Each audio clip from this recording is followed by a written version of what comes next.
Start. There we go. Well, good morning, Robbie. Round number 2. Let's see if we can get that right this time. How are you doing?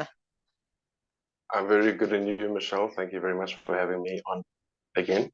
Ah, And yes, we're definitely going to get through it this time. If all systems will go. absolutely. So welcome to the channel where I interview business owners and side hustlers and find out what they're doing.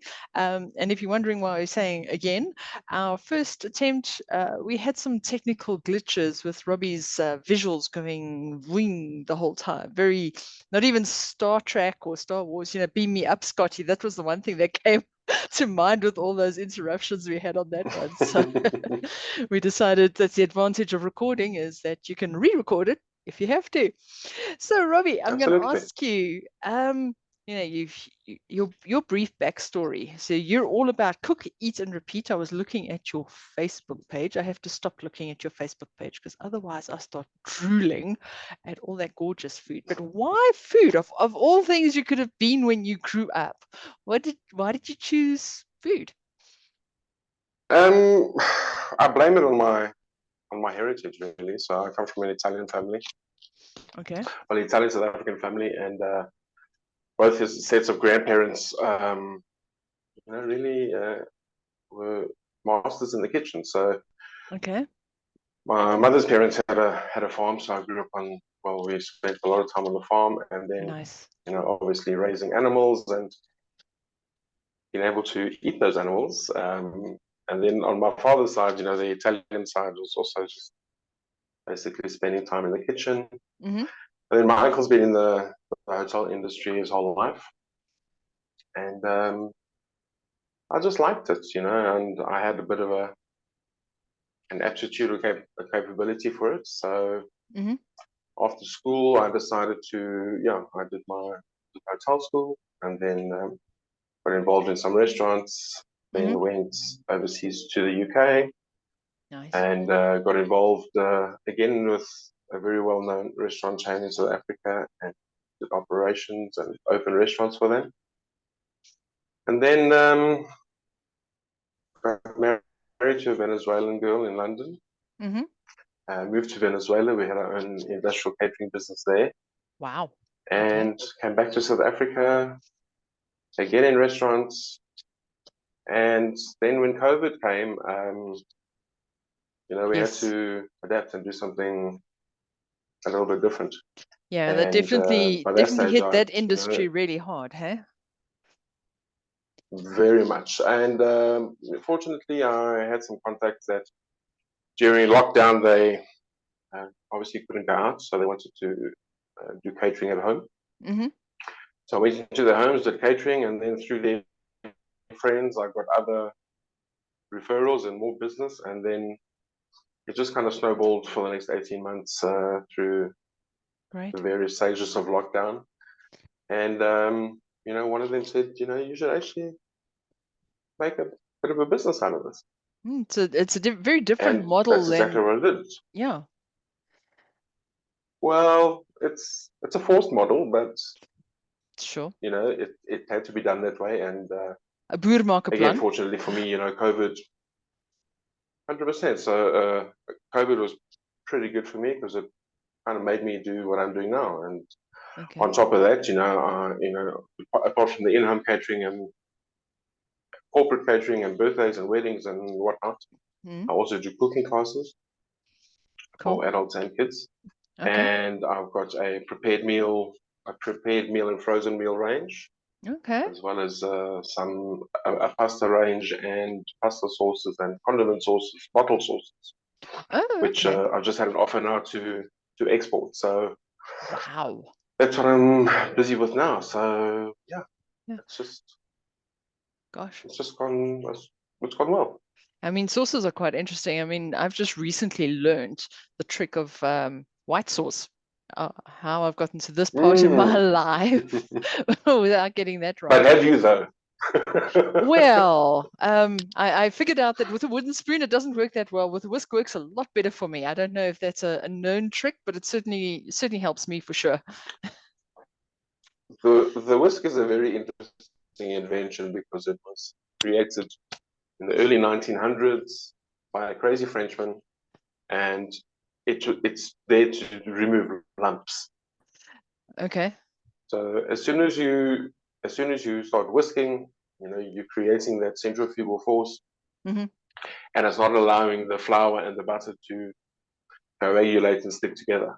Okay. So Makes them that's a bit of a technical, emulsify. useless information. It might be Absolutely. on Who Wants to Be a Millionaire one day if you A ever go. useful piece of information to have at that point. Yes, exactly. You may notice my lighting has There you just go. changed considerably as we've just gotten hit by load shedding. Thankfully, I have an inverter. I just need to keep an Sorry. eye on the cat that's on the inverter. Yeah, okay, let's see if that. Yeah, that's good. That's good. Thanks. Useful having hubby in the background opening a curtain for some more light. So good stuff. Good stuff. So this was there never really then a side hustle per se. Food has always been your main go-to for income and work and career and Well, stuff. yes. So the hospitality industry as such was. So I moved away from the kitchen initially Mm-hmm. to go more into front of house and operations and all of that. Mm-hmm. But still having, the knowledge of the kitchen, that did help in, I'm sure. in running of restaurants and setting up restaurants. However, the side hustle came when COVID came. So, no one really knew what was going on. So you treated it like a side hustle. And before that, I was doing it as a side hustle, but for friends, for free, and whatever. Yes. So my side hustle has now become my Main hustle. main source of income. Okay. Great. Great. Main It's hustle. it's good to know that can actually happen. Sometimes people just keep their side hustle and it's a hobby, and there's nothing wrong with it being a hobby. But hey, if you can make money doing what you love, well, that's just bonus points. That's gravy or the icing on the cake. I'm sure there's plenty food puns we could insert into that one. Oh no, absolutely. And my father always told me, he says, if you're good at something, why do it for free? True, true. You know, Yeah. never do or never give away your secrets to your talent. So people say, Okay. oh, give me, the favorite is, oh, just give me a couple of recipes. I'm like, well, that's Yes. fine, but if you don't know how to do it or the method behind it, I can take a recipe from the best chefs in the world. Mm, It's not my hand that's doing it because they employ a technique behind it. right. Right. And that's all it is. It's not black magic. Yeah. It's not anything else. It's just technique. It's Right. technique. And want to do it. It's a passion within yourself. That's why, no one becomes a great chef overnight Right. Right. because it's painstakingly, you think, oh, I'm not getting this, it's never coming right. And then it comes right. Yeah. And you think, okay, wow. So now to the next thing. Right. And they always try to break you down in culinary school, so I they've didn't almost know got that. like drill sergeants for chefs. I did And not know they will that. make you do the same thing over and over again. Even if it's good, they'll take it and they'll throw it in the dustbin. And they'll say, well, try it again. Wow. And you end up doing something 10 or 15 times. Maybe 12 of those times are great, but Yeah. they Well, want you to believe that make sure it's right from the beginning the first time, all the time. I suppose it's a bit And, like dancing where they say, don't practice until you get it right. Practice until you can't get it wrong anymore. well, there you go. Until it becomes within yourself and it becomes as Yeah. natural as Breathing. breathing or walking or talking. Yeah. And I know it might sound a bit arrogant, but that's what that's how that's how you have to learn it. Sure. Sure. I mean, And everybody to be able needs. to teach it then. Yeah. And everybody has to eat. So I suppose, you've got a captive audience one way or the other. Yeah, everyone has to eat. But now, these days, and it's becoming more and more the in thing to do. Before, when I was growing up, it wasn't, a guy would never admit to, ooh, I like to cook on the weekends or put on an apron and do my thing, but and yet now it's kind of cool to do it. And at the same time, they've always said, like with sewing as well, is some of the best designers are men, some of the best chefs are men, sure. even Yeah. if it is traditionally a woman's domain. But Mm-hmm. yeah, I think it comes back down to that dedication and actually doing it over and over and over and over. It's like, cooking food for your family 3 times a day, 7 days a week. It becomes more of a chore. Whereas I know when my dad used to get in the kitchen, my mom used to hate it because he'd do this thing with the steaks, and he managed to use every pot and pan, and the splatter. Thankfully, we had high ceilings, but the backsplash, it was a mess. And of course, he would never clean up behind himself. So my mom, my dad would offer to cook to give her the night off, and she hated it because the cleaning was harder than when she cooked herself.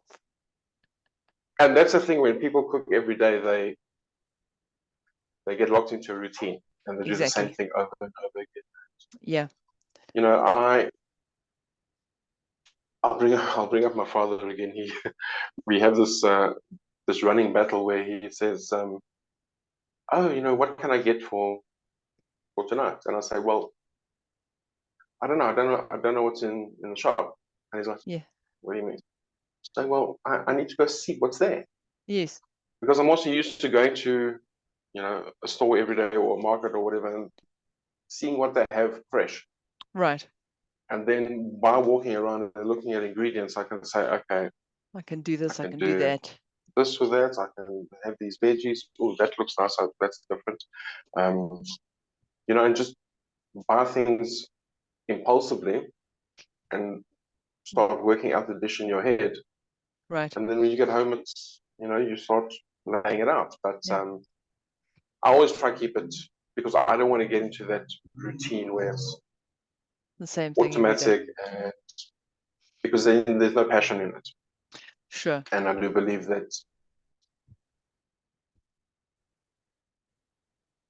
Oh, hang on. I've lost you there for a sec. you're eating when someone's cooking for, and I always pride myself on people saying that they can, get a better sense of me Mm-hmm. from eating my food, because Oh, I do put a lot of my own ingenuity and flair and things I've right. learned into basic, normal, everyday dishes. Right. Yeah. And it's like coming back to the white sauce. It's amazing how just a simple sauce. I mean, we would always do be it chickaroos, or our classic one was the Woolies horse and veg, roasting veg, and one pan in the Mm, oven, 40 minutes, you're done. yeah, But just adding a white sauce means I don't have to choose between chutney, tomato sauce, steer sauce, or one of those.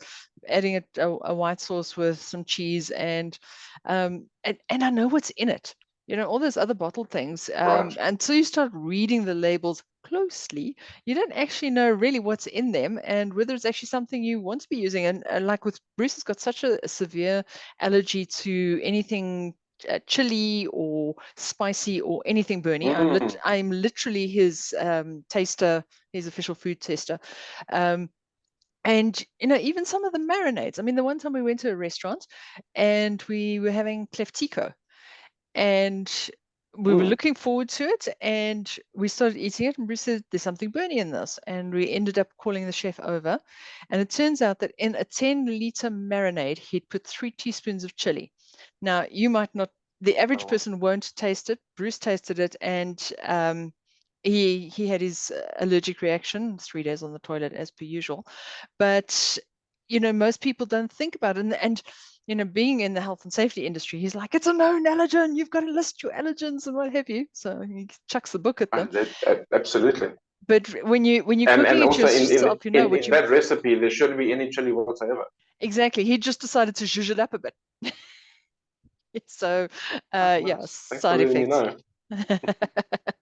So, you're talking about shopping at markets and stuff, and finding stuff that wasn't even on your radar. I have to ask if you've been to Adriatic. You probably have, here in Meadowdale. Um, so yes, so there's Or have you got them I on have speed dial? I have a story there. Oh, yes. So yes, I'm very close with them. Okay. I I, I go there often. Mm-hmm. Um, the gentleman that's well, besides the owner and the owner's son, the gentleman that kind of works there as well, he and his family used to have the best Italian deli in Johannesburg for the last 35 years. Wow. In Kensington. So, I mean, I grew up with these guys. You know, when we came back to Johannesburg, it was owned by two old ladies. Okay. And I think in 1984, 1983, 1984, his family bought the deli. And the son and the daughter were in Italy. They came back to South Africa. Okay. And the father was involved in hotels in Johannesburg, like the Criterion, Carlton, and the Sunnyside. And he was a maitre d'. And, you know, in Italy, they also had this kind of deli business, which is not a deli, it's just a normal shop where you go and buy your everyday items. But yeah, we used to go there 2-3 times a week, and we grew up with them. And then eventually, I think in 2013, they sold. Okay. And yeah, he kind of did nothing for a while, and then he got an offer from Adriatic, because obviously, I mean, they used to buy some stuff from Adriatic. Right. Whatever they didn't import themselves. So, you know, wherever he's gone, we've followed, because that's, you know, but also he knows before his that, stuff. you know, yeah, you know, so Adriatic started in Durban. Okay. Many years ago, and then they've also got a branch in Cape Town, and they've got another one in Joburg. So they run 3 warehouses like this one. And for those of you who don't know, Adriatic is a bit like Macro, but for deli stuff. For Italian food. It's huge. It's like a Macro warehouse, but wow, you walk in there and yeah, it was a culture shock, a very pleasant one, I might add. Highly recommended here. They're here in Meadowdale.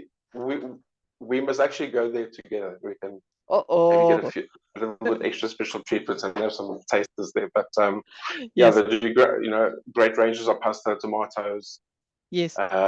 Wonderful Italian wines, Italian beers, you know, cold meats and cheeses and coffees and small, you know, antipasti things, and it's really your mouth watering at the thoughts of it all. Yes. I know, it's crazy. And then they also have a facility where they do wine tasting. Okay. And some small, you know, corporate events, you know, in the showroom. In the showroom, they also have all the pasta machines, ice cream machines, coffee machines. So they import their own brands.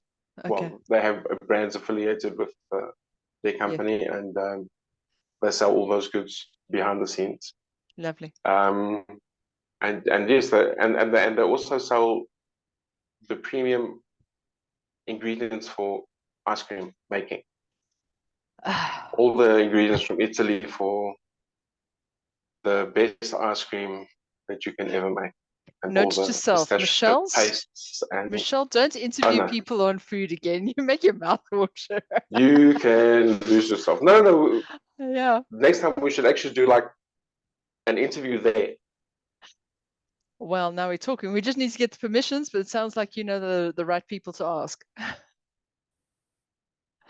And then it'll also be interesting to show the mechanism. Also, a lot of people don't know about it, and it's because they're imported goods, they're not affordable, and it's actually the other way around. It's more affordable to buy, for instance, imported tomatoes than local tomatoes at Spar or Pick and Pay. Exactly, and of course, tin tomatoes last longer than fresh ones. Much higher, and especially when you want to do 100%. And you know, if you want to make a nice Italian meal, you know, authentic and all that, and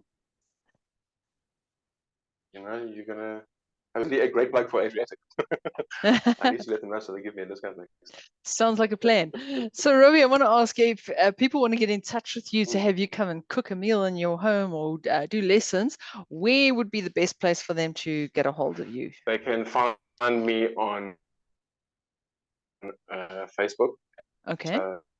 Is that on your Cook, Eat, Repeat page? Repeat on Instagram at Cook, Eat, Repeat, and eatrt@gmail.com.